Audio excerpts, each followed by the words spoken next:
En tout temps, je célèbre le Dieu de mon salut.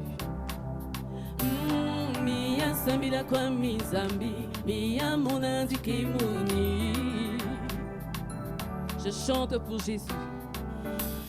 Moi je chante pour Jésus, je danse pour Jésus. Moi je chante pour Jésus, je danse pour Jésus.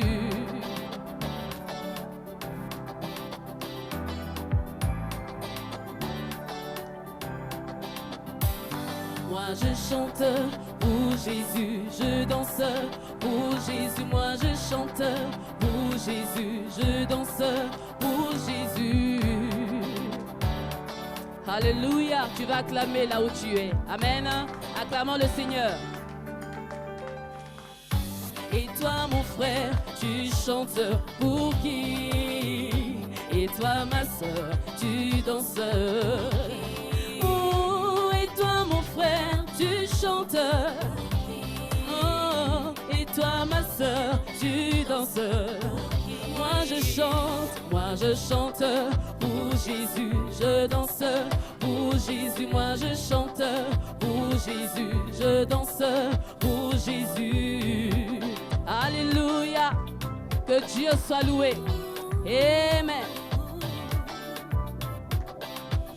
Et si je chante aujourd'hui pour Jésus, c'est parce qu'il a fait tellement pour moi. Aïe aïe aïe, il tient ma vie entre ses mains. Comment ne pas le chanter? Aïe aïe aïe. Alléluia, le Seigneur a tellement fait des choses. Alléluia. Et si je chante aujourd'hui pour Jésus, c'est parce qu'il a fait tellement pour moi. Aïe aïe aïe, il tient ma vie entre ses mains. Comment ne pas le chanter? Aïe aïe aïe. C'est Jésus qui m'a aimé, c'est Jésus qui m'a sauvé, c'est Jésus qui m'a choisi. Aïe aïe.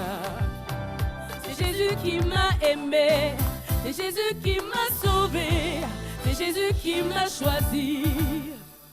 La la la la la lé lé. La la lé lé. La la la la la lé lé. La la la la la lé lé. La la lé lé. La la la la la lé lé. Alléluia.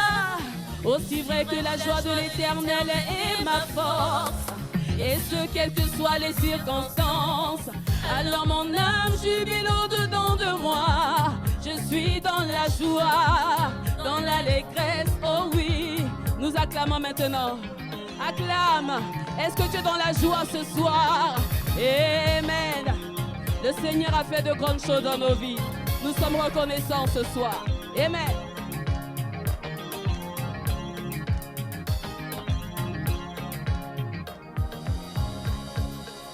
Sambilano Zambi, Sambilano Zambi, Sambilano Zambi, Lundi Kemoni, Sambilano Zambi, Sambilano Zambi, Sambilano Zambi, Lundi Kemoni.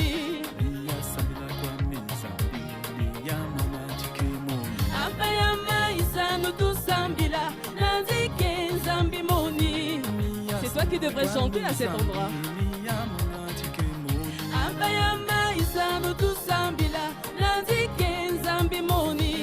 Musique pour Jésus, on est chanté Jésus. Musique pour Jésus, on est dansé Jésus, chanté. Ah, chanté.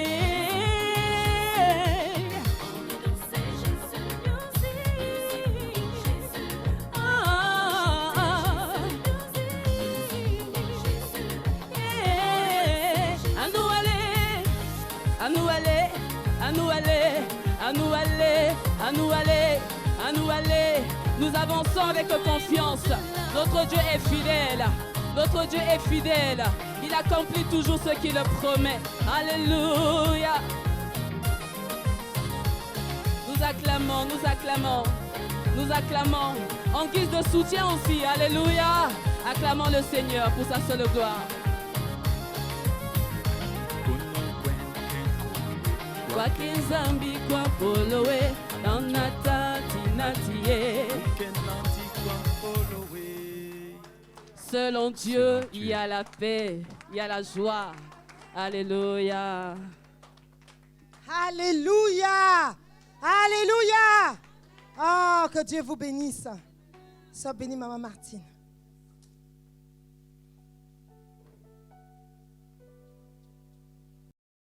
Que Dieu vous bénisse. Je suis très heureuse d'être là. Je bénis encore mes enfants spirituels.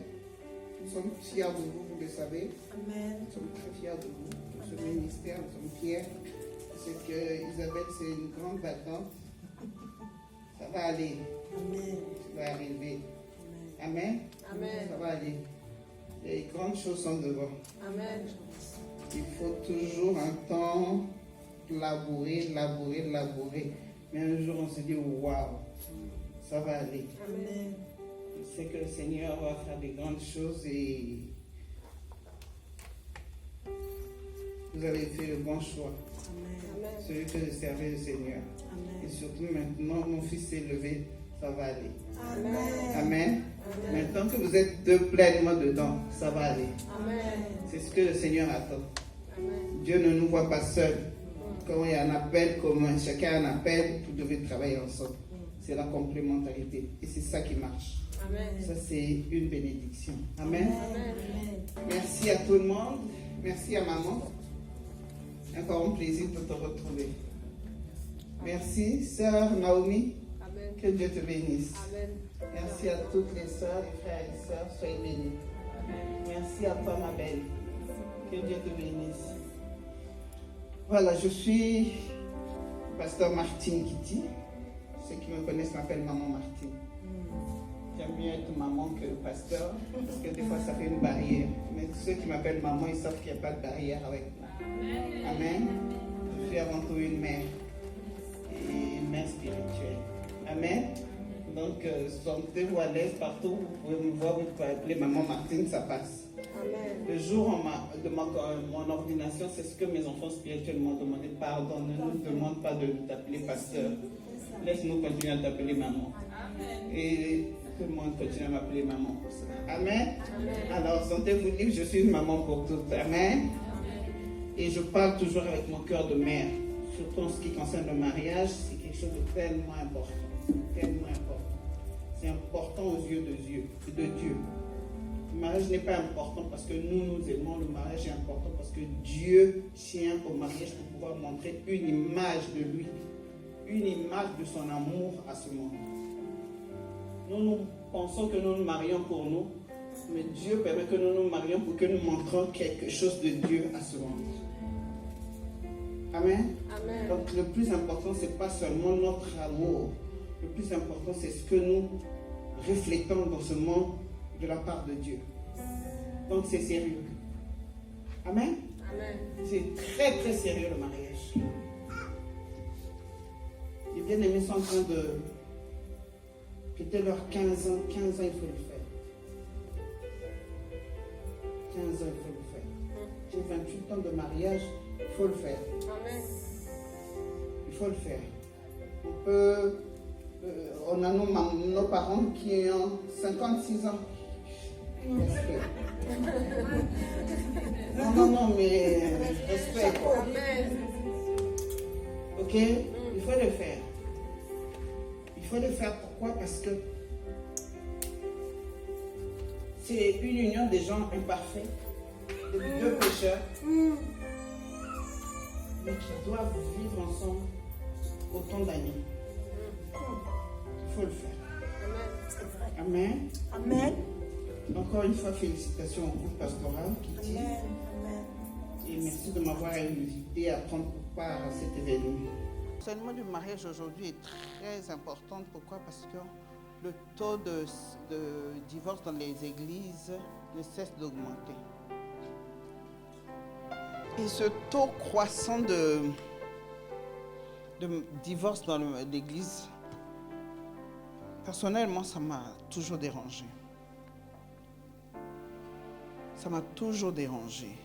Pourquoi? Parce que je ne peux pas comprendre que des gens, des enfants de Dieu, remplis du Saint-Esprit, parlant en langue, qui déclarent qu'ils se sentent aimés pour la vie, devant Dieu, devant leur Dieu, finissent par divorcer. Je ne dis pas avoir des problèmes. Moi, je suis dans un couple depuis 28 ans. J'ai des problèmes. Jamais le mot divorce a été prononcé dans mon couple. Malgré les hauts et bas. Jamais mon mari m'a pensé me dire que je ne t'aime plus. Ça, c'est des mots que je n'ai jamais entendus.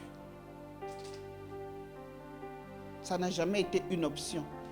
Depuis le jour où on est rentré dans le mariage, jusque là où nous sommes.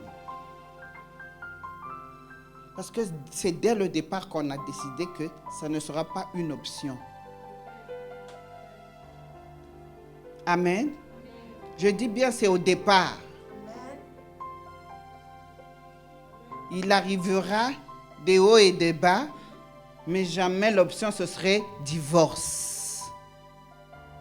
Parce que le divorce, c'est la seule chose dans la Bible que j'entends Dieu dire, je hais le divorce. Et en tant qu'enfant de Dieu, jamais je collaborerai ou je ferai quelque chose que Dieu hait.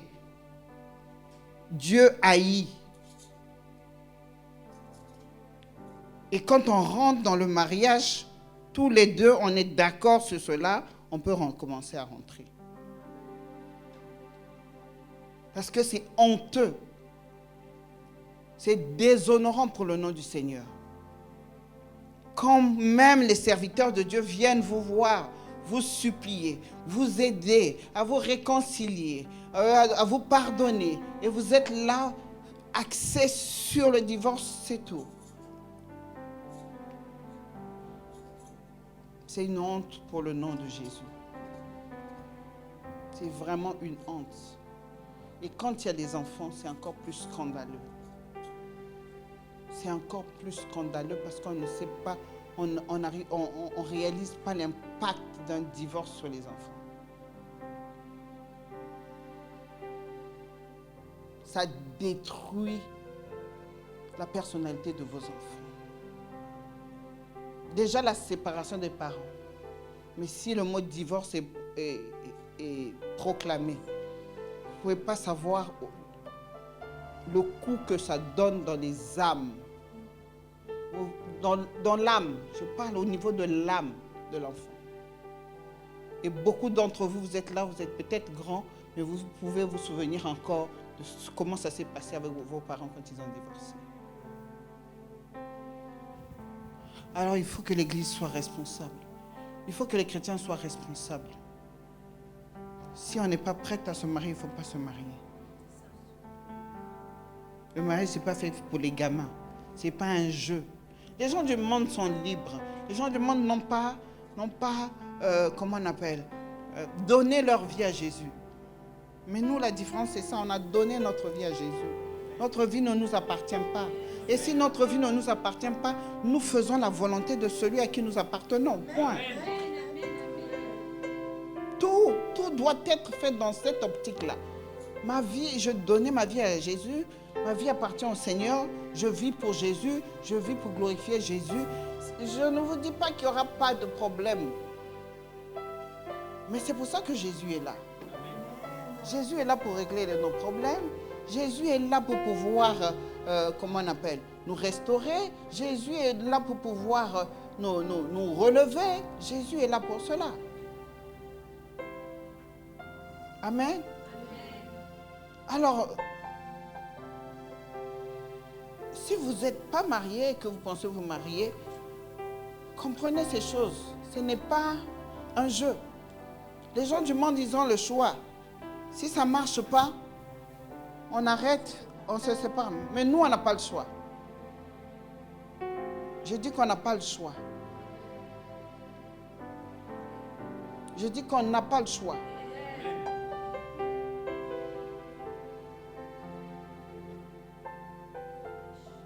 Mais je ne veux pas dire par là qu'il y a des gens qui se sont retrouvés, ils sont dans un couple où ils n'en peuvent plus, où les femmes sont battues et qu'il faut rester là. Non, mais c'est au départ justement. Des choses qu'au départ on n'a pas bien réfléchi.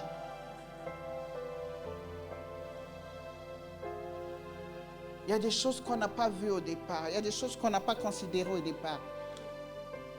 Et ça nous coûte toujours cher. Aujourd'hui, il y a quelque chose que je veux partager avec vous. Les raisons pour lesquelles beaucoup de gens ne se marient pas aujourd'hui dans l'église. Et je veux vous annoncer encore une chose. Peut-être que je ne suis pas d'humeur très... Comment je dirais? Je n'ai pas beaucoup de foi aujourd'hui, vous me direz. Mais il y a beaucoup de gens qui risquent de traîner longtemps pour avoir des maris dans l'église. Les mariages vont devenir de plus en plus durs. Oh! Ah oui. Si tu as un mari, hein, garde-le bien. Parce que pour beaucoup, ça va être compliqué. Et on va comprendre pourquoi. On va comprendre pourquoi. Déjà même aujourd'hui, regardez dans vos églises. Est-ce qu'il y a encore beaucoup de mariages qui se font? Ce n'est pas moi qui le dis. Regardez le nombre de mariages dans les églises. Combien par année là on fait? On est pasteur, non? Les célibataires, on en a. Hommes comme femmes. On ne les marie pas. Qu'est-ce qui fait que beaucoup de gens ne se marient plus de nos jours? La première des choses, je vais revenir à ça, cette chose, c'est un enseignement que nous avons eu, où nous avons trompé beaucoup de gens, nous, pasteurs. Il faut avoir le courage de dire les choses. Ce qu'on dit là, la volonté de Dieu, il faut se marier dans la volonté de Dieu, ça veut dire quoi? Il y a beaucoup de gens qui sont en train de vieillir dans les églises à attendre la volonté de Dieu. Les années passent. C'est un concept que nous utilisons très souvent quand nous enseignons aux gens. Il faut se marier selon la volonté de Dieu. Oui, mais ça veut dire quoi? Il y a des gens qui passent, qui ratent des occasions de se marier parce qu'ils disent que ce n'est pas la volonté de Dieu, parce qu'ils s'imaginent cette volonté de Dieu d'une certaine façon. Mais ils vont vieillir dans l'église. Être frustrés quand les mariages d'autres se marient. Les gens commencent, il y a beaucoup de gens qui sont méchants, sont devenus méchants, sont aigris quand ils entendent qu'il y a une sœur qui se marie. Et souvent la sœur, elle vient d'arriver. Quelqu'un devrait dire Amen. Parce que ça, c'est la vérité. Je suis pasteur, je sais comment ça se passe. Beaucoup de jeunes femmes sont aigries dans nos églises. Parce que ça va faire combien de temps je suis là? Moi, ça fait 5 ans que je suis là.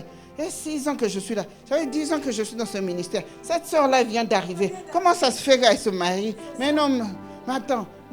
En plus, le pasteur est content là. Mais moi, il ne m'a pas vu.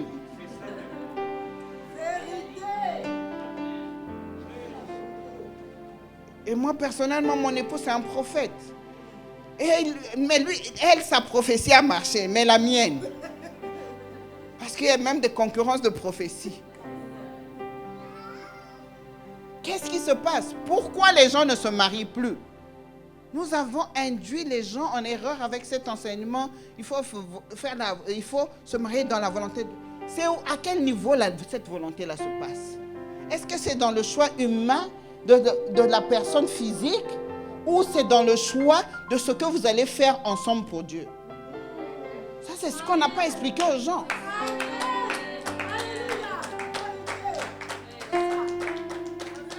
Ça, on n'a pas bien expliqué ça aux gens. Les gens s'attendent qu'il faut que je voie une vision. Donc, comme c'est la volonté de Dieu, n'est-ce pas? Il faut que je marie selon la volonté de Dieu. Donc, il faut que je voie une vision. Il faut que je vois que le gars et moi, nous sommes en train de prêcher la parole. Ou le mari, Dieu est en train de dire, voici ton mari, voici ta femme, pour que ce soit la volonté de Dieu. les hommes sont assis, personne ne s'intéresse aux sœurs. Les sœurs sont en train de chômer dans l'église. Elles se maquillent, mèchent, tout. La panoplie est là, mais personne ne les regarde parce que les gens ont peur. Il faut attendre la volonté de Dieu.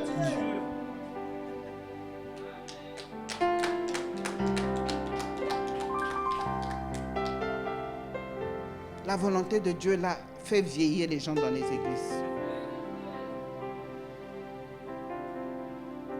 Vous croyez que le temps que vous étiez, même dans le monde, le temps que vous avez passé dans les églises là, dans le monde, personne ne vous aurait regardé? Comment ça se fait? Toi, tu es ma fille, non? Comment ça se fait? Belle comme tu es.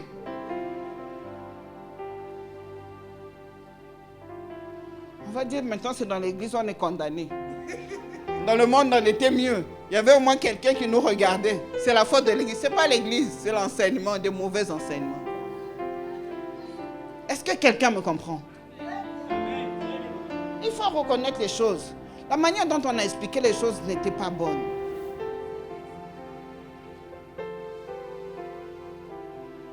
Regardez ce couple-là, j'aime bien. Ils viennent de se rencontrer. La volonté de Dieu n'est pas dans ce que il est catholique. Ma fille, c'est ma fille, donc elle est avec moi. Mais la volonté de Dieu, c'est ce que Dieu veut qu'ils fassent ensemble pour la gloire de Dieu. Ils sont en train de bâtir le but pour lequel ils vont être ensemble. Chaque jour. Voilà ce qu'on va faire. Voilà ce qu'on va faire. Voilà ce qu'on va faire. Et tout ce qu'ils sont en train de mettre en place, c'est pour la gloire de Dieu. Ou ce n'est pas la volonté de Dieu. Mais il y a des gens qui ont refusé des gens tout simplement parce qu'il est du monde. Ce n'est pas la volonté de... Ah, lui, il est catholique. Ce n'est pas la volonté de... Mais résultat, depuis que tu attends la volonté de Dieu, on doit se repentir de ces choses. On doit se repentir de ces choses parce que le temps passe. Et on fait des gens aigris. Conséquence encore, c'est quoi? Les gens tournent d'église en église. Les gens vont venir dans ton église et dire, ah, ici, il n'y a pas de frères. Je ne veux pas rester ici parce qu'il n'y a pas de frères. Parce que, pourquoi je vais rester ici? Moi, je cherche un frère. Je vais aller dans une église où il y a beaucoup de frères. Mais je vais dans l'église, il y a beaucoup de frères. Les frères attendent la volonté de Dieu. On te passe là, on te passe, on dit, mais on ne te voit pas parce que ce n'est pas toi qui es dans la volonté de Dieu. Mais un homme reste un homme. Dieu a donné à l'homme d'être, comment on appelle, offensif. Un homme peut se lever et dire à une soeur, ma soeur, parce qu'ils se sont prêts pour le mariage, demandez à la soeur la main. Ce n'est pas péché. C'est quoi la volonté de Dieu? Moi, ce concept, quand je réfléchis à ça, je dis, mais on a induit beaucoup de gens à l'erreur. Regardez, les chrétiens sont frustrés. Les chrétiens vieillissent sans avoir fait d'enfants. Mais c'est terrible. Qu'est-ce qu'on fait? En tant que pasteur, il faut qu'on réfléchisse.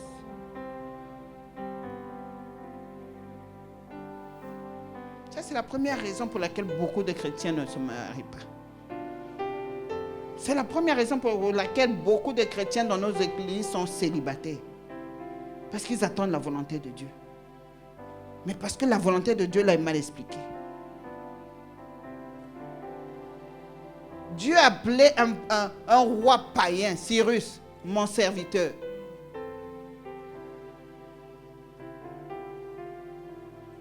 Amen.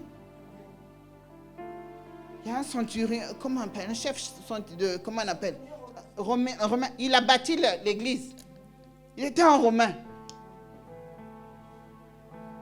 Il a bâti l'église. À cause de ça, les anciens, les sacrificateurs disent à Jésus, tu dois lui faire grâce. Vous savez qui va bâtir nos églises? Si on dit à nos enfants seulement, c'est entre nous ici. Mais entre nous ici, il faut que Dieu parle. Ça ne fait pas beaucoup de conditions là.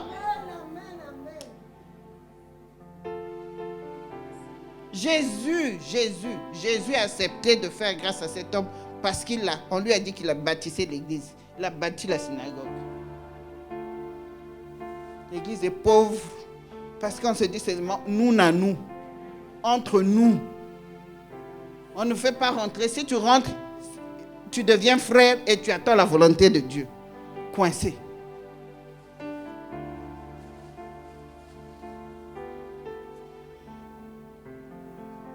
Il y a beaucoup de gens, si vous restez là, attendre cette volonté de Dieu là, telle que vous la comprenez, ça ne va pas avancer. Je vais vous dire une chose. Je suis en train de parler, j'enseigne sur le mariage, non pas parce que j'ai 28 ans de mariage. L'enseignement de mariage, ce n'est pas par rapport au temps de mariage. Tout enseignement dans le ministère, c'est l'œuvre du Saint-Esprit. Amen. J'ai commencé à enseigner sur le mariage avant même que je ne sois marié. Quand je me suis converti, la première des choses, le premier ministère que j'ai commencé à exercer, c'est enseigner les mariés, réconcilier les mariés. Jusqu'au moment où je réconciliais les gens qui étaient en phase de divorce. Ils revenaient sur leur décision de divorce après m'avoir entendu. Et un jour, à chaque fois, ils me demandaient, mais comment ça se fait que tu n'es pas marié? Je ne connaissais pas encore mon mari, je ne veux même pas la pensée de me marier. Ils me disent, mais tu n'es pas marié, comment ça se fait que tu aides les gens comme ça? Tu ramènes toujours les gens à se réconcilier.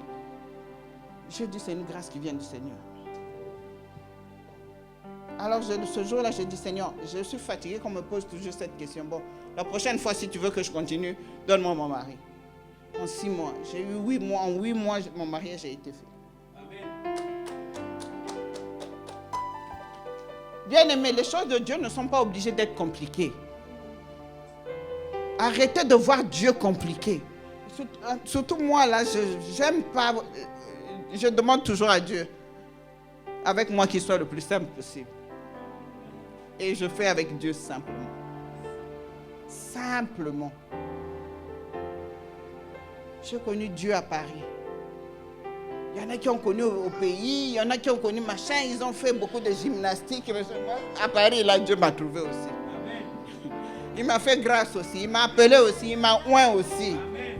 Donc j'aime faire avec lui simplement. Amen. Ne vous imaginez pas le mariage comme un mystère. Je parle aux célibataires. Ne vous dites pas que c'est compliqué parce que vous ne voyez pas Dieu. Je ne peux pas vous donner le témoignage de ce couple. Mais c'est un miracle. C'est un miracle. Ça fait 2 mois qu'ils sont ensemble. Ils sont déjà en train de préparer leur mariage. Alléluia. De quel Dieu nous parlons? J'étais en prière avec ma fille. 3 mois de prière. Au début de la prière, je lui dis, au bout de ce programme, je vois ton mariage. Au début, elle ne connaît pas le gars, elle n'a pas encore rencontré le gars, elle ne connaît pas le gars. Au bout, on commence 3 mois. Au bout d'1 mois, c'est-à-dire il reste 2 mois du programme, elle fait la rencontre. Et ça fait 2 mois qu'ils se parlent et ils envisagent de se marier là. On cherche quoi? Compris encore qu'on cherche la volonté de Dieu. Moi, j'aime les choses simples. Nous bénissons Dieu, ils sont heureux, ils sont jeunes, ils sont pleins de vie, ils ont la crainte de Dieu, ils veulent honorer le Seigneur. C'est ça la volonté de Dieu. Amen. Ils veulent honorer le Seigneur, ils veulent honorer leurs parents, ils ont des valeurs. C'est ça la volonté de Dieu. Il faut que quelque chose tombe dans vos têtes aujourd'hui.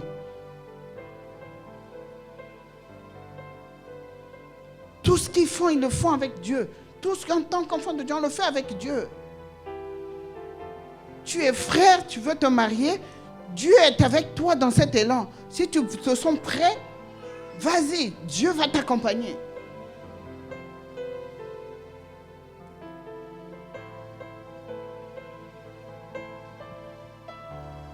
La deuxième chose, j'ai dit la première raison pour laquelle les gens ne se marient pas, c'est la confusion là, ou la mauvaise interprétation de ce que c'est que la volonté de Dieu. N'est-ce pas? Retenez-le. La volonté de Dieu n'est pas dans le choix ou le visage de quelqu'un. La volonté de Dieu, c'est dans ce que le couple... Ça, c'est un exemple de la volonté de Dieu. Vous entendez toujours Isabelle dire, quand Dieu lui a dit, il dit non, Seigneur, ce n'est pas lui. La volonté de Dieu, ce n'était pas que elle trouve l'homme selon son cœur. La volonté de Dieu, c'est dans ce que eux deux sont en train de faire maintenant. Est-ce que quelqu'un comprend cela? Delphine, tu as compris? Si vous avez quelque chose à faire pour Dieu, mon mari pareil. Le jour où le Seigneur m'a parlé de lui, j'ai dit, mais le Seigneur m'a montré que nous sommes en train de le servir ensemble. J'ai dit, la volonté de Dieu, c'est le service. Ce n'est pas l'homme. Ok? Est-ce que c'est compris? Je parle aux célibataires. Est-ce que c'est compris? La volonté de Dieu, c'est ce que vous allez faire ensemble. Ce n'est pas la personne. Toutes les personnes que vous avez rejetées là, tous étaient dans la volonté de Dieu. Ou il y en a qui ont été dans la volonté de Dieu, mais vous avez cherché une volonté mystique. Dieu n'est pas mystique. C'est un enfant de Dieu, oui, il veut servir le Seigneur, oui, tu aimes servir le Seigneur, oui, c'est la volonté. La volonté de Dieu se trouve là.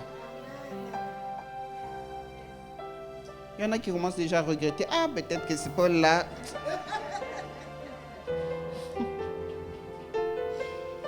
Ah oui. Ah oui.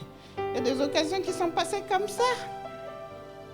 La deuxième raison pour laquelle beaucoup de chrétiens demeurent célibataires, ce sont les attentes irréalistes. Aujourd'hui, les chrétiens vont te faire une liste, surtout les femmes. Il faut qu'il ait tel niveau de revenu. Il faut qu'il ait une voiture. Il faut.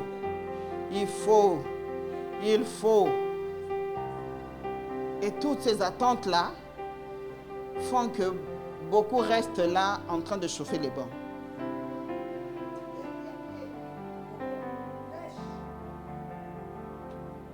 Trop. Le standard est monté trop haut. Moi, j'ai entendu un serviteur de Dieu, un ami à mon mari. Il a divorcé. Il divorce, il dit, j'ai dit, il va encore se remarier. On me dit, oui, il veut se remarier. Ah bon? Il dit, maintenant, il va chercher une femme par intérêt. J'ai dit, serviteur de Dieu, femme par intérêt, oh oui. Ah, la femme, il faut qu'elle ait tout.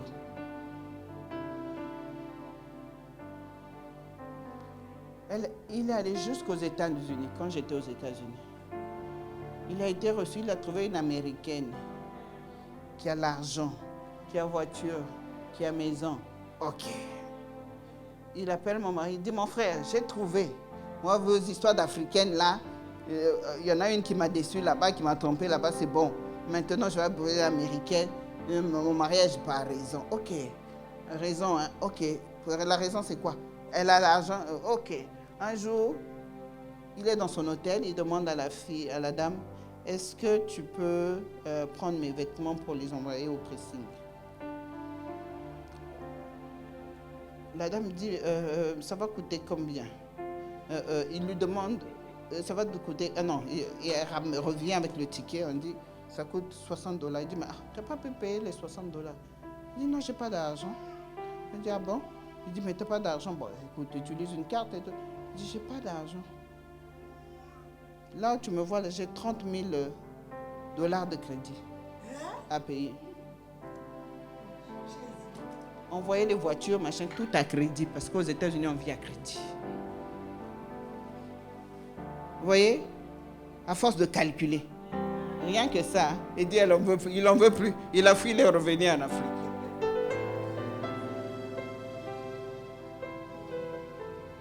J'ai échoué avec celui-là. Le prochain, il faut.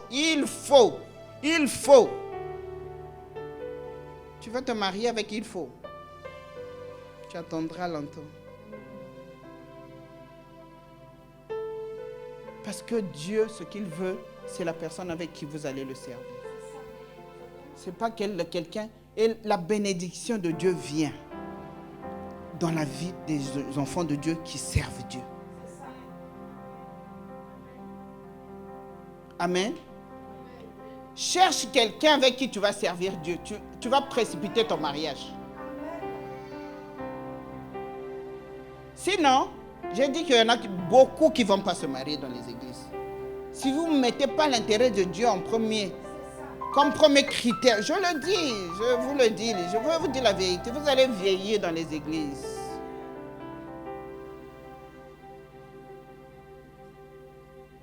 Si vous ne mettez pas au centre de votre recherche la personne avec qui je vais servir le Seigneur, si c'est ça, la rencontre va se faire. Dieu va voir, parce que quand Dieu voit son intérêt, il est forcément impliqué. Il s'implique forcément. Mais regardez les calculs que vous avez. Il faut. Peut-être que tu as vu un frère ou une soeur a trouvé quelqu'un qui... Moi, il faut qu'elle soit encore plus haut. C'est toi qui l'as créé.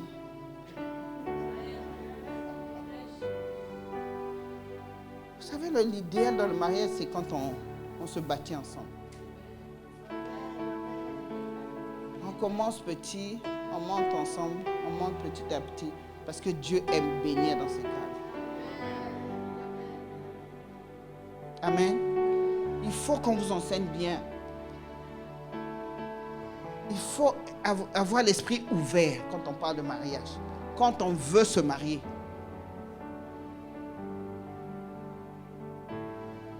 C'est la bénédiction de Dieu qui nous enrichit. Et elle est suivie d'aucun chagrin. Amen. Et vous savez une chose? Quelqu'un me dit, oui, mais dans les mariages, même les mariages chrétiens, là, il y a des problèmes. Vous savez pourquoi il y a des problèmes? Pourquoi Dieu permet qu'il y ait des problèmes? Parce que c'est de là que naissent les ministères. Si tu n'as jamais eu de problème dans ton couple, tu n'as même pas le droit d'enseigner. Parce que tu ne sais pas de quoi tu parles. Si tu n'as jamais eu le problème que Isabelle a eu, tu ne peux pas comprendre. Tu ne peux expliquer, mais tu ne pourras pas avoir les mots. Et quand elle parle de son témoignage, forcément, ceux qui l'écoutent sont touchés. Pourquoi? Et surtout quand vous êtes dans la situation. Pourquoi? Parce qu'elle parle de son cœur et ça ne peut que toucher un cœur. Alors les épreuves dans le mariage, ne vous moquez pas des gens parce que dans le mariage, si vous savez ce qui s'est passé, oui, ça a fait un ministère. Ça a créé un appel.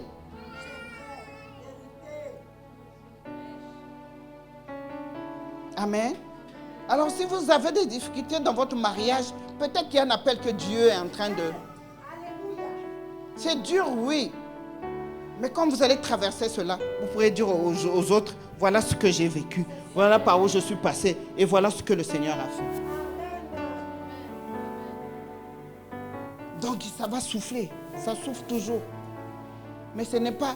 Jésus est dans la barque, tant qu'il est dans la barque, on va toujours arriver de l'autre bord. Amen. Donc, ce n'est pas les épreuves qui doivent, ou les témoignages d'épreuves dans la vie des gens qui doivent vous bousculer ou vous faire peur. Parce que Dieu aime se révéler être notre Dieu dans nos couples. Mais il ne peut se révéler que quand il y a des situations difficiles. Amen. C'est là où il montre qu'il est Dieu.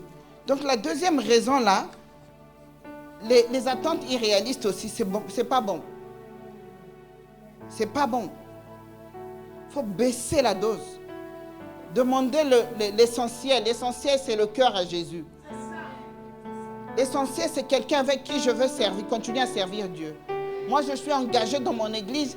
Je veux que quelqu'un, même s'il ne connaît pas le Seigneur aujourd'hui, qu'il sache d'abord que moi, je suis engagé et qu'il sache que s'il s'engage à quelqu'un qui est engagé comme moi, ensemble, nous allons nous être engagés.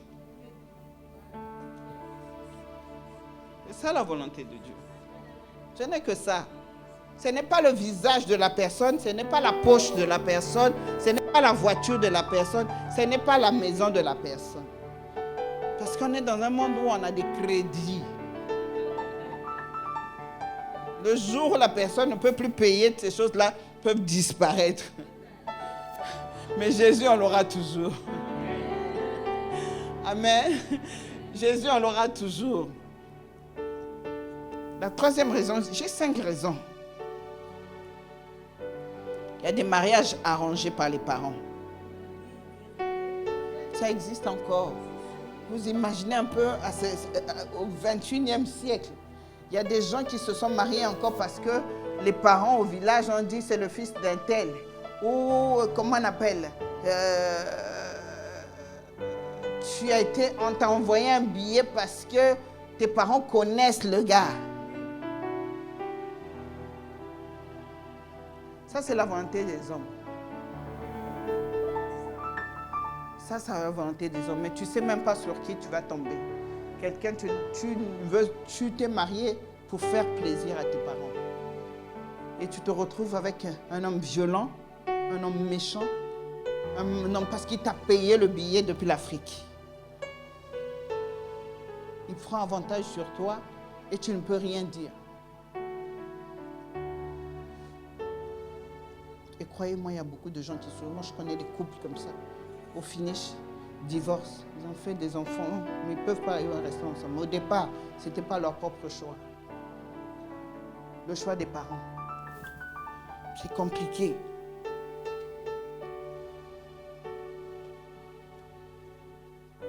Il y a des parents qui ont des exigences sur leurs enfants. Grave. Il faut faire un grand mariage. Vous venez vous marier, ils se connaissent déjà, ils veulent bien se marier, mais les parents exigent un grand mariage. Et ils n'en ont pas les moyens. Donc ils attendent là. Ça traîne. À cause de ce qu'il faut faire un grand mariage. On a un grand nom. Nous sommes une grande famille.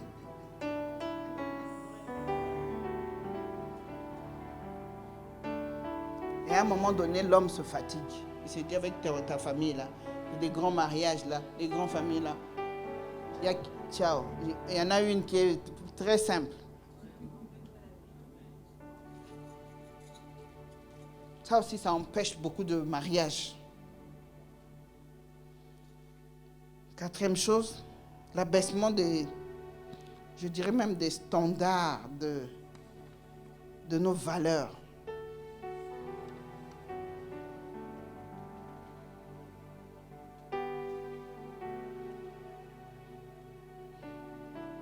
Aujourd'hui, parce que les gens ont du mal à se marier, on trouve normal que les gens ils se disent ça ne sert à rien, je ne veux pas me marier, je ne trouve personne. Si je trouve quelqu'un avec qui on peut déjà vivre ensemble, concubinage, on couche ensemble, etc. Les valeurs chrétiennes sont bafouées comme ça. On couche ensemble avant le mariage, on se dit peut-être qu'un jour il va se décider. Peut-être qu'on donne à la personne les avantages qui étaient exclusifs au cadre du mariage. Et qu'est-ce que vous allez donner après le mariage? C'est pour ça que beaucoup de gens s'ennuient dans le mariage. Parce qu'ils se sont déjà tout donné avant. Et en arrivant dans le mariage, il n'y a plus rien à donner. C'est l'ennui. On n'a rien à se découvrir de l'autre.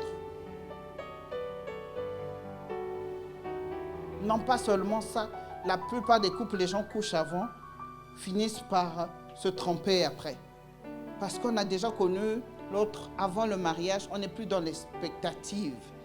Et même quand on continue, à un moment, on se dit, bon, c'est comme d'habitude. Et on se dit, bon, pourquoi pas essayer ailleurs? Mais c'est des choses qui sont normales. Les coucheries dans l'église. Quand je ne dis pas dans l'église, dans la vie des enfants de Dieu. Tu sers à l'église. Même si tu ne sers pas, tu as l'Esprit de Dieu en toi. Mais tu as un petit copain que tu entretiens. Parce qu'il ne te parle pas de mariage, parce que tu dis, ok, peut-être que, mais il veut ton corps. Et toi, tu cèdes. Ça veut dire que tu préfères obéir à l'homme qu'obéir à Dieu. Et ça, c'est des choses qui font que même ce copain-là, il ne viendra pas au Seigneur. Parce que si ton Dieu, toi-même, tu ne le respectes pas, pourquoi lui, il va le respecter?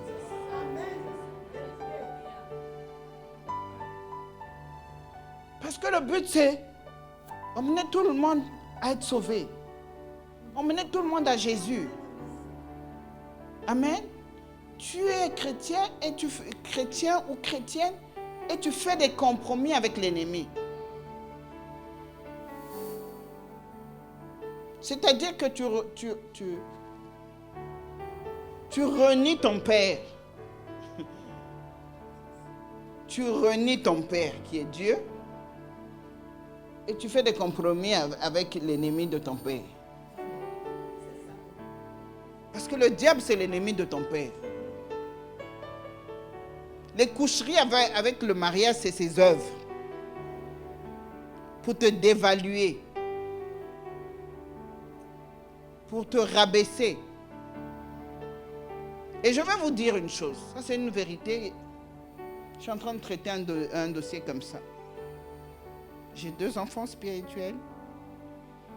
La fille, ils viennent de se marier. La fille s'est mariée vierge. Tout honneur. On était fiers. En tant que parents, on est fiers quand nos enfants se marient vierges. Mais le mari, un jeune aussi, qui s'est donné au Seigneur, formidable, mais qui a eu une vie sexuelle. Trouvez-moi les mots. Hein? Moi-même, des fois, il y a des choses, je ne sais pas décrire. Dissolu. Il a tout fait. C'est moi-même qui ai fait sa cure d'âme. Donc, je sais de quoi je parle. Ses propres confessions. Pas seulement des petites copines, mais les prostituées. Tous les bois là, parisiens paraît-il. Un jour, elle a connu le Seigneur. Il s'est donné au Seigneur. Il a commencé à servir le Seigneur. Il rencontre ma fille dans l'église. Ils veulent se marier. Ils se sont mariés. C'est bien. Les gens pensent que les hommes, je parle maintenant aux hommes, les hommes pensent que le fait de coucher avec beaucoup de femmes, pour eux, à partir du moment où ils sont hommes, ça n'a pas de conséquences. C'est faux. Parce que la parole de Dieu est pour tout le monde. Quand Dieu dit d'éviter la fornication, là, il ne dit pas aux femmes seulement. Il dit aux hommes et aux femmes. Pourquoi? Parce que la Bible dit que celui qui couche à une prostituée devient une même chair avec. Ça veut dire quoi? Une partie de l'âme de cet homme part avec cette prostituée. Et une partie de l'âme de cette femme rentre dans la vie de lui. Et c'est ce qui complique beaucoup de gens après dans le couple. La personne, un homme comme ça, que vous le vouliez ou pas, à un moment donné, sa femme ne lui suffira pas. Je parle aux femmes, hein. Il y a des choses que vous ne comprenez pas, des crises. Qu'est-ce qui ne va pas? Pourquoi est-ce que... Mais ça se passe au niveau de son âme qui a été partagée un peu. Et ça, à un moment donné, le diable n'est pas notre ami. Le diable va réclamer tout cela. Il va bousculer. Il suffit seulement que la personne soit faible spirituellement en ce moment-là. Vous allez voir des histoires qui vont tomber dans votre couple. Il y a toujours une raison à quelque chose, une cause à quelque chose. Il y a toujours une cause, et la cause est d'abord spirituelle. Est-ce que je parle à quelqu'un?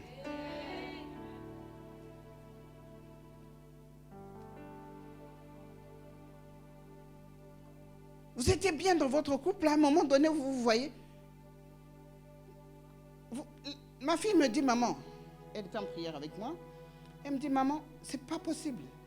Mais je rêve de plus en plus, je vois des dommages. Je rêve, elle ne connaît pas. Si le mari lui a parlé, mais les conséquences, elle ne connaît pas. Parce que les conséquences, c'est d'abord spirituel. Les choses, tout ce que nous faisons est spirituel. Quand vous couchez là, les conséquences vont, c'est d'abord spirituel. Vous ouvrez une porte spirituellement à l'ennemi. Que vous le vouliez ou pas. Vous ouvrez une porte. Si ce n'est pas dans le cadre du mariage, vous ouvrez une porte à l'ennemi dans votre vie. Bon, imaginez des expériences comme ça. Elle me dit, je rêve que les gens sont en train de faire des orgies dans ma chambre. Je dis pas une fois, pas 2 fois.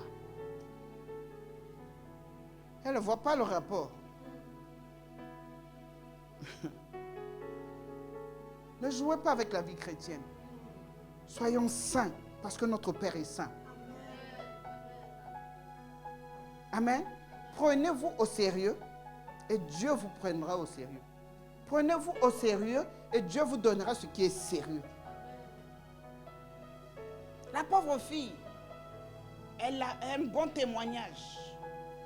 Mais elle commence déjà à se battre avec des esprits d'orgie. Dans ses rêves. Elle voit son mari, elle me dit, il y a 2 jours, elle dit, maman, j'ai rêvé mon mari en train de coucher avec quelqu'un devant moi et il me regardait. Et ce qui me choquait, c'est que ça ne le dérangeait même pas dans le rêve là. Les rêves de l'enfant deviennent ce monde, tous les coucheries là, maintenant c'est là où ça commence déjà dans les rêves.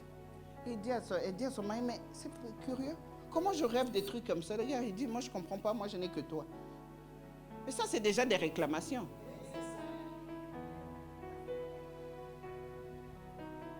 Les sages de ce monde, vous savez trop. Les choses spirituelles sont spirituelles. On ne joue pas avec le péché. Jésus est descendu du ciel pour venir régler le problème du péché parce que c'est sérieux. Quand le péché sévit, les conséquences sont toujours graves.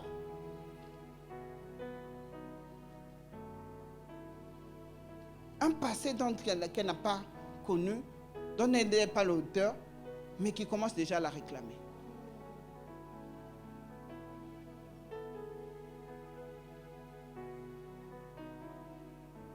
Et ça ne m'étonnerait pas que ce couple passe par des moments de crise. Parce qu'il suffit un jour que le mari ait un petit problème, ou la femme se dispute un peu. C'est là où Jeannette, une ex-Jeannette va appeler. Bon, on prend juste un pot.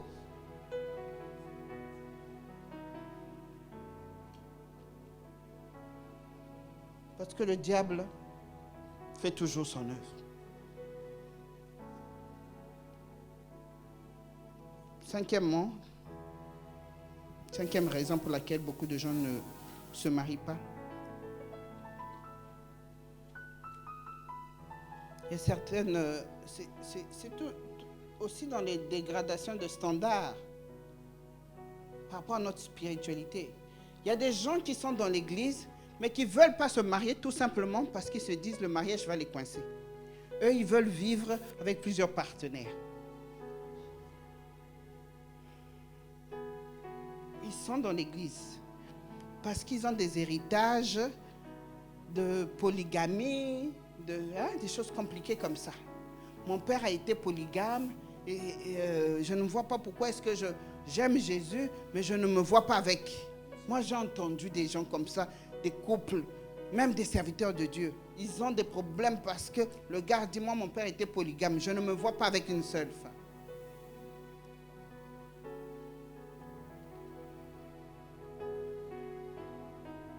Ça bloque les gens dans le mariage.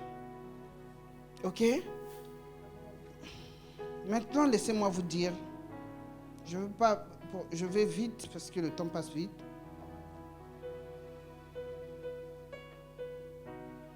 Il y a des gens aujourd'hui aussi, des hommes qui aiment se faire entretenir par les hommes, par les femmes. Beaucoup de femmes, tout simplement, parce qu'elles ne trouvent pas. Hein? Alors le premier venu qui vient, qui squatte chez toi, moi j'appelle ça squatter. Il rentre, lui il dort. Mario, tu fais tout pour lui. Aucune dignité d'homme. C'est toi qui payes ton loyer, tu payes ton électricité, tu payes tout, la nourriture. Lui, il est là et en plus, tu dois lui obéir, sois soumise.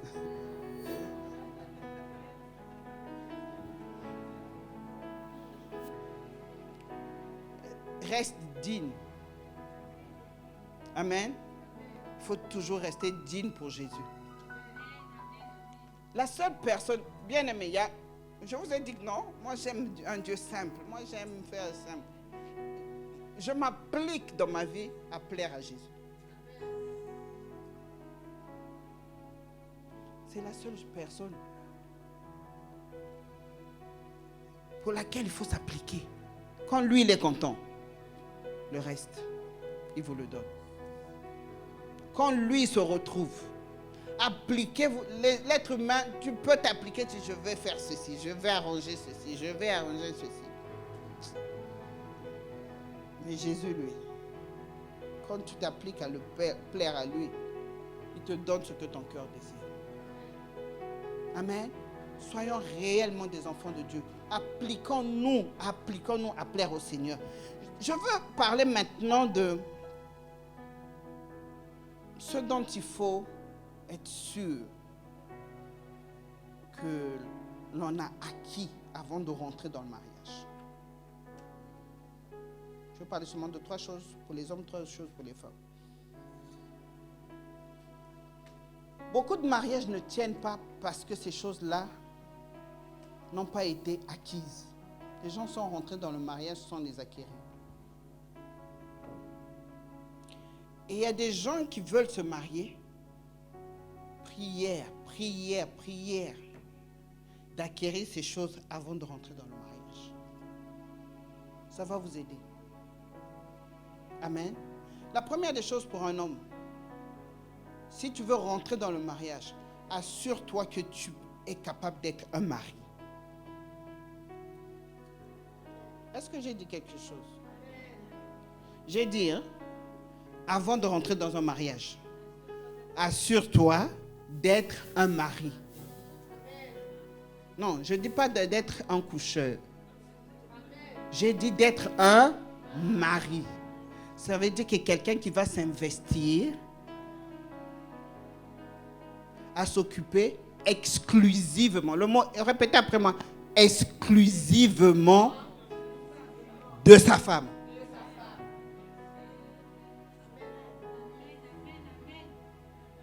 Je dis c'est un engagement, c'est quelque chose que tu dois déjà faire, avoir dans ta... Non, tu dois te préparer. L'idéal, c'est de rentrer avec ça. Avant le mariage, tu te prépares, tu dis, je me marie. Est-ce que je suis capable de m'occuper exclusivement de ma femme?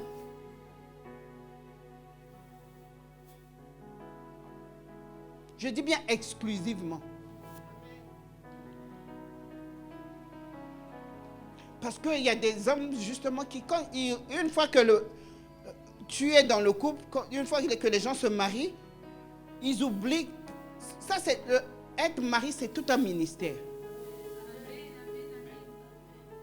Dieu t'a donné une femme, mais cette femme-là a besoin de quelqu'un qui s'occupe d'elle exclusivement. C'est-à-dire, la femme, c'est un être fragile. Émotionnellement, elle est fragile. Elle a comment on appelle, des besoins émotionnels, beaucoup de besoins émotionnels à combler. Beaucoup. Je dis bien beaucoup, toutes les femmes. Et je parle aux hommes qui sont dans la salle.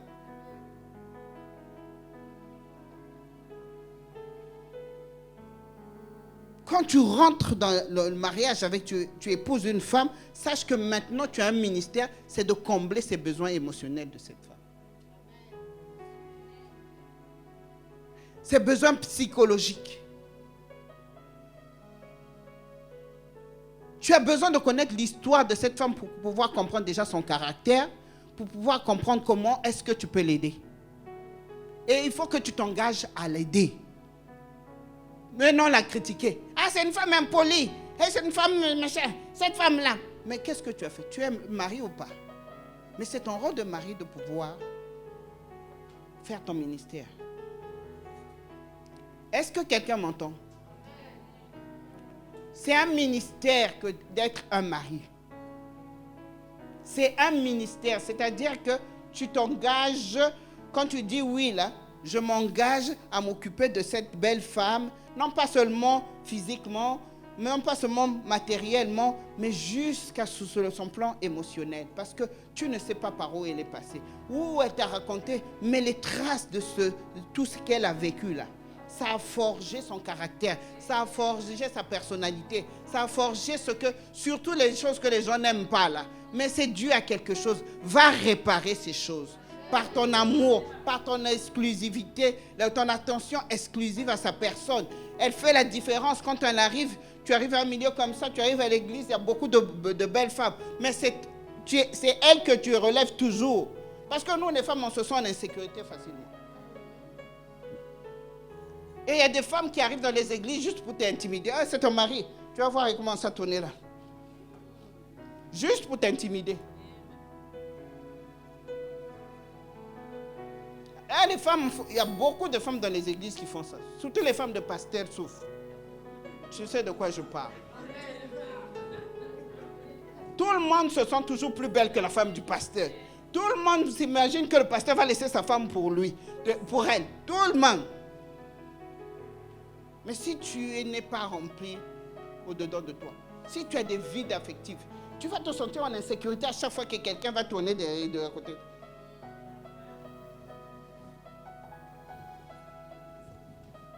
Amen. Et ça arrive, ça nous arrive. En tout cas, moi, à mon âge, ça c'est aussi l'avantage de l'âge. Mais vous pouvez vous retrouver. Il y a des femmes plus belles. À ce moment-là, ta femme te regarde pour que tu l'affirmes, que c'est elle que tu aimes. C'est elle qui compte, même s'il y a des miss autour, mais c'est elle que tu as choisie. Et ça fait du bien à la femme. Les miss là tournent et disent, eh, c'est moi qui suis là. Amen. Et ça, c'est le travail de l'homme, le mari. Quand tu es un mari, c'est ça ton travail. Il faut qu'elle se sente rassurée, il faut qu'elle se sente prise en main, il faut qu'elle se sente aimée par toi, malgré ce qu'il y a autour. C'est toi. Amen. Même quand tu n'es pas là, il parle de toi. Ça, c'est le bon mari. Moi, il y a des gens qui ne me connaissent pas de visage, mais de nom, ils connaissent mon nom. Amen. Et quand tu entends quelqu'un dire, mais maman, on a tellement entendu parler de toi, ça veut dire que ton mari a parlé de toi. Amen. Ça, c'est un mari qui t'aime. Yes. Tu rentres dans le mariage, sache que tu es en train d'aller faire un ministère d'abord exclusif auprès de la femme. Amen. Une femme, on en prend soin. C'est pas seulement physique. Le temps que nous vivons dans le mariage, 28 ans, il y a beaucoup de choses qui ont été transformées, changées en moi. Elle me connaît. J'étais quelqu'un de très dur. Et mon mari, tout doux. J'ai dû prendre un peu. J'ai dû prendre un peu. Il y a des gens comme, comment il s'appelle, Doudou? Comment il s'appelle? Mathilde. Elle me dit, maman, on ne te reconnaît plus, tu as changé. Avec nous, tu étais dur. Maintenant, avec les enfants, maintenant, tu es dur. J'ai dit, mais j'ai vieilli. Elle a raison. On a eu ça bien dur. Amen. Pourquoi? Parce que mon mari a fait un travail en moi. Mon mari a fait un travail en moi. Être mari, c'est s'occuper de sa femme. Non, surtout l'émotionnel, là. Parce qu'on a beaucoup de choses, nous femmes, au-dedans de nous. Amen. Alors, assurez-vous, si vous voulez rentrer dans un mariage, vous êtes un homme, assurez-vous que vous êtes capable de faire ce travail. Si vous n'êtes pas capable de faire ce travail, vous allez rentrer dans le mariage et vous allez voir que vous allez être comme le compteur des erreurs de la femme, les manquements de la femme. Elle ne fait pas ceci. Elle ne fait pas cela. Oui, parce qu'elle a des manques, elle a des vides à ce point, elle a des compétences en moins, elle n'est pas en mesure, mais elle a besoin de toi aussi pour l'aider.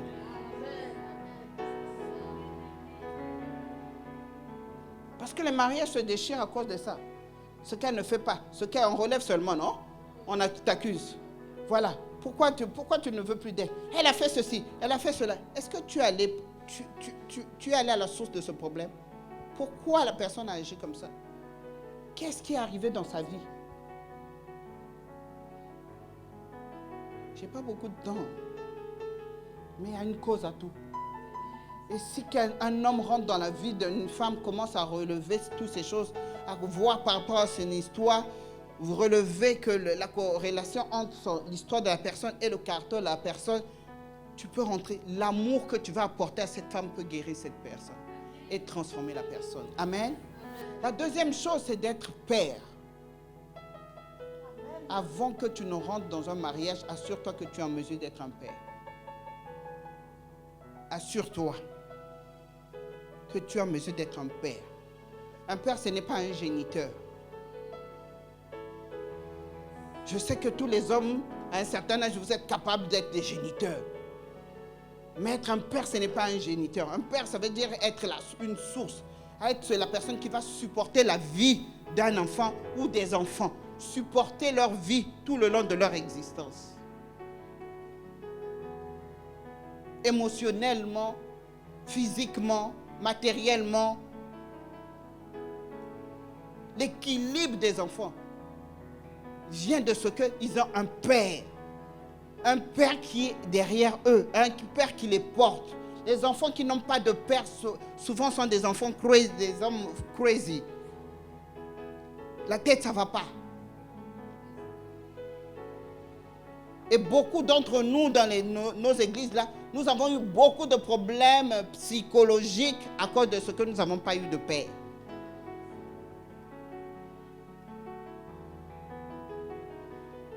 Mon mari et moi, on a une histoire pareille. On est des bâtards. C'est pour ça qu'on a fait un vœu. En rentrant dans le mariage, jamais le divorce sera une option. Parce que ce que nos parents ont vécu, nous, on ne va pas le vivre. On avait décidé ça depuis. Et chaque anniversaire de mariage, ma mère me salue comme ça. Elle me dit, tu as fait ce que moi, je n'ai pas réussi à faire. Ça, Jésus est glorifié. C'est ce que nous sommes appelés à faire, glorifier Jésus. Amen. Sois un père.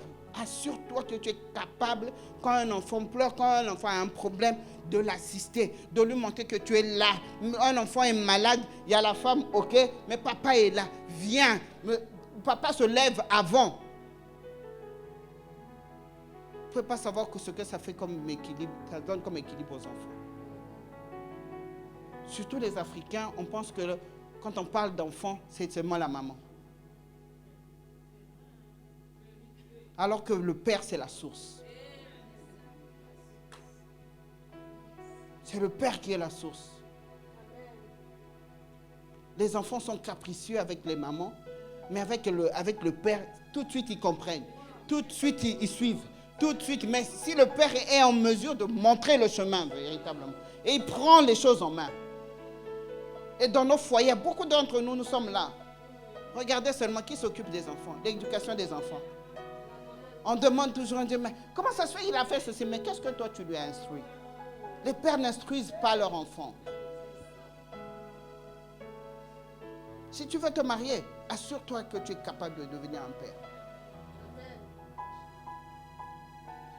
Et comment tu le sais que tu es prêt? Déjà même avant le mariage. Un père pense toujours aux autres. Un père, c'est celui qui s'oublie pour les autres. Et vous verrez quelqu'un qui commence même avant le mariage. Par exemple, il voyage, il revient, il a toujours un cadeau pour les gens qu'il trouve. Ça, c'est le cœur d'un père. Parce que quand tu penseras toujours à tes enfants. Il faut toujours penser à celui-ci. Arrêtez de laisser vos enfants seulement à la femme. Faites un équilibre. La femme a sa part, mais quand un enfant sait que le père est devant, cet enfant-là fera de grandes choses. Amen.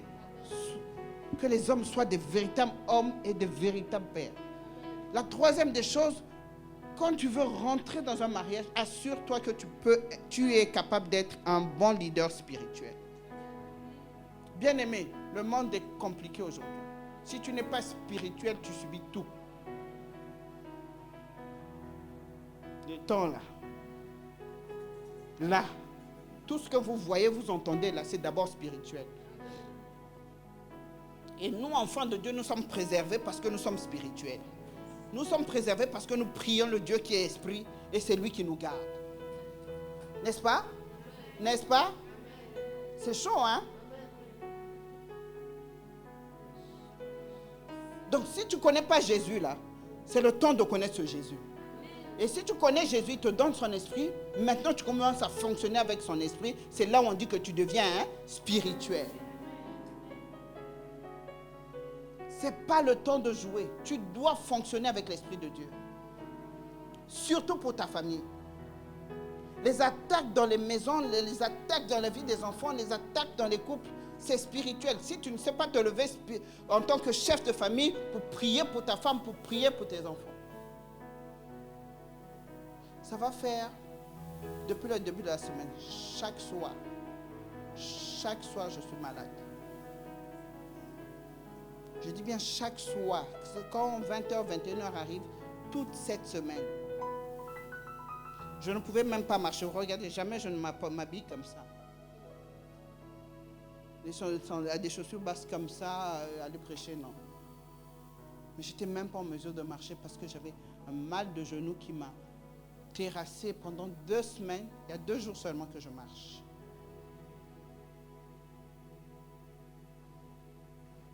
Mais c'est un combat. Et si mon mari ne peut pas se lever et prier en tant que chef de famille, il fait des prières, il dit, ça c'est ma femme.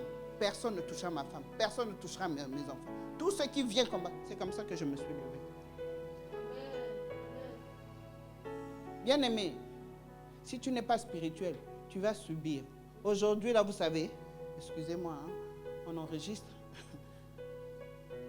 Tu emmènes quelqu'un à l'hôpital, la personne reste. Hein? N'est-ce pas? Vous le savez, non? Alors, si tu n'es pas spirituel, tu ne sais pas régler le problème dans la prière. Un problème ça arrive, tu fais quoi? Tu paniques, tu emmènes à l'hôpital. Ne jouez pas avec les choses de Dieu. Dieu nous a tout donné. Nous avons le pouvoir de chasser les démons. Nous avons le pouvoir de chasser l'ennemi dans nos maisons. Et le chef de famille, c'est son rôle. Croyez-moi, même si ta femme prie, mais quand toi, le chef de famille, tu te lèves, Dieu reconnaît l'autorité et le diable aussi reconnaît l'autorité. Parce que les couples chrétiens aujourd'hui, c'est la femme seulement qui prie.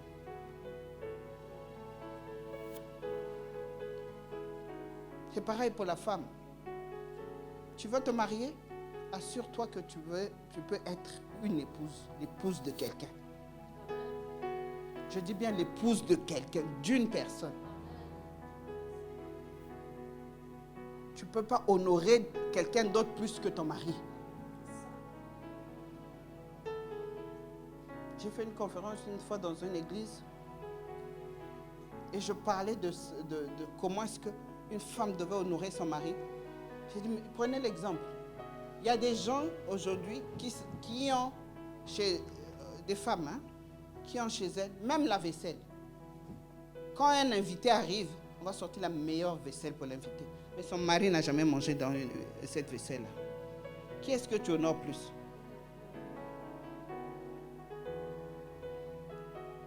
Amen.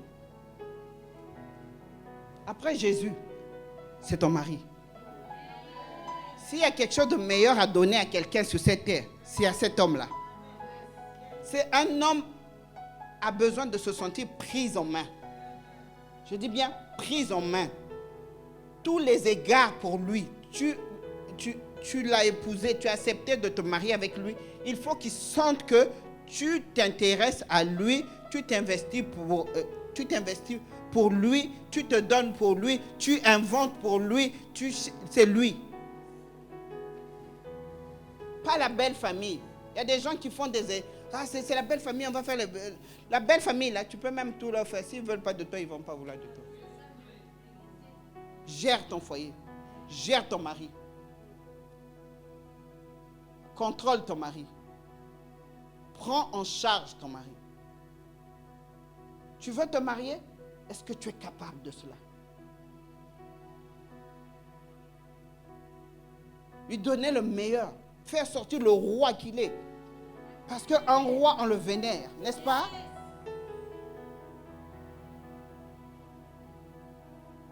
Ça, c'est des choses, dans les petites choses, comment il mange, comment tu mets sa table, comment il s'habille. Il y a des, je ne supporte pas ça. De voir un homme marié négligé. Et vous voyez des gens, on parle en langue, on prie mais le mari arrive chez machin, froissé. Tu ne sais pas comment il est habillé, les couleurs mal coordonnées. Quand tu ne sais pas, apprends. Tout s'apprend. Ok? Tout s'apprend. Heureusement que je pars. Mais moi, j'ai vu une école de femmes où on apprend toutes ces choses. Il y a des gens dont on a volé leur mari tout simplement à cause de la chemise. Parce que la femme ne fait pas attention à ses chemises. Quelqu'un d'autre avait dit, pourquoi ta chemise est froissée comme ça? Tiens, j'ai une nouvelle chemise, porte une nouvelle chemise. Celle-là, moi, elle s'occupe de moi. Tu vas perdre ton mari pour une chemise. Ou tu ne sais pas coordonner les couleurs. Ses chaussettes, ses sous-vêtements. Tu ne t'appliques pas à ces choses. Dans ce cas, ce n'est pas la peine de se marier. Si tu veux te marier, applique-toi à être une l'épouse de quelqu'un. Il te donne son nom, tu dois honorer ce nom. Amen. Si quelqu'un te donne son nom, tu dois honorer son nom en prenant soin de la personne. Et croyez-moi, un homme dont vous prenez vraiment soin de lui, il vous le rend bien. Les hommes ne sont pas compliqués. Là où ils se retrouvent, les hommes, franchement, les hommes ne sont pas compliqués.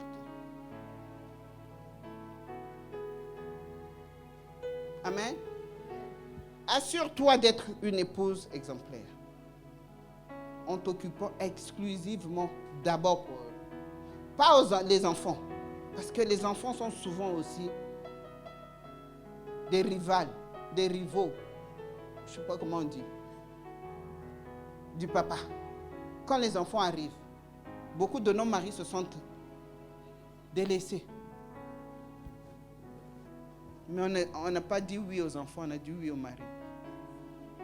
Et c'est un combat qu'on doit toujours vaincre. Et les enfants en profitent bien. Et ça crée des tensions entre papa et maman. Amen. Tu es marié à un homme, prends soin de cet homme. Occupe-toi de lui. S'il y a des choses que tu dois apprendre, l'église c'est ça. L'église c'est une famille. Apprenons et ayons cette culture de nous communiquer des talents, des dons, de nous parler, de nous instruire. Amen.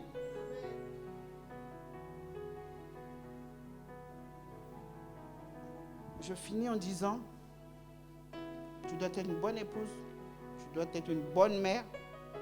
Vous savez, les enfants, c'est depuis leur bas âge. La manière dont vous habillez vos enfants depuis leur bas âge, c'est comme ça qu'ils grandiront, c'est comme ça qu'ils auront des bons styles d'habillement, etc. Les chrétiens prennent tout à la légère. Les enfants sont petits, on les porte, mettent déjà des jeans bizarres, des couleurs bizarres, sans harmonie. Et demain, ils sont en train de grandir. Maintenant, les pantalons sont taille basse. Pourquoi ils ne suivront pas? Parce qu'il n'y a pas eu d'éducation. L'éducation, c'est même dans les vêtements. Le style vestimentaire. Le papa, déjà, doit être bien habillé. Ça devient un exemple. Et puis, la maman qui achète quand elle achète les vêtements, elle achète des choses de façon à ce que, surtout les garçons, ils se retrouvent par rapport à leur père. Et les garçons sont fiers de ressembler à leur père. Mais si vous leur donnez l'occasion. On n'achète pas les vêtements pour acheter aux enfants comme ça parce que c'est une marque. Mais attends, on éduque les enfants même en les habillant.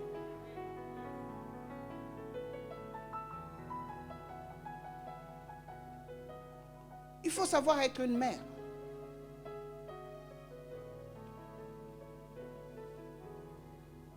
Il y a des choses depuis petits. Si on tolère ces choses depuis qu'ils sont petits, ils vont grandir avec.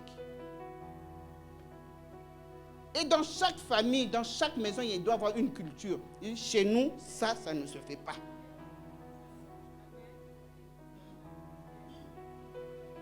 Parce que nous sommes chrétiens. Parce que nous sommes les enfants de Dieu. À force d'écouter cette phrase-là, nous sommes enfants de Dieu. Nous, on ne fait pas ça parce que nous, on sommes enfants de Dieu. Ça va rester. Amen. Applique-toi à être une mère. Applique-toi auprès de tes filles. Les filles, c'est compliqué, les filles aujourd'hui. Surtout quand elles deviennent adolescentes. Mais la Bible nous dit, continue toujours à s'aimer la parole de Dieu. En grandissant, ils ne vont pas la perdre. Elle portera. Amen. Et la troisième chose,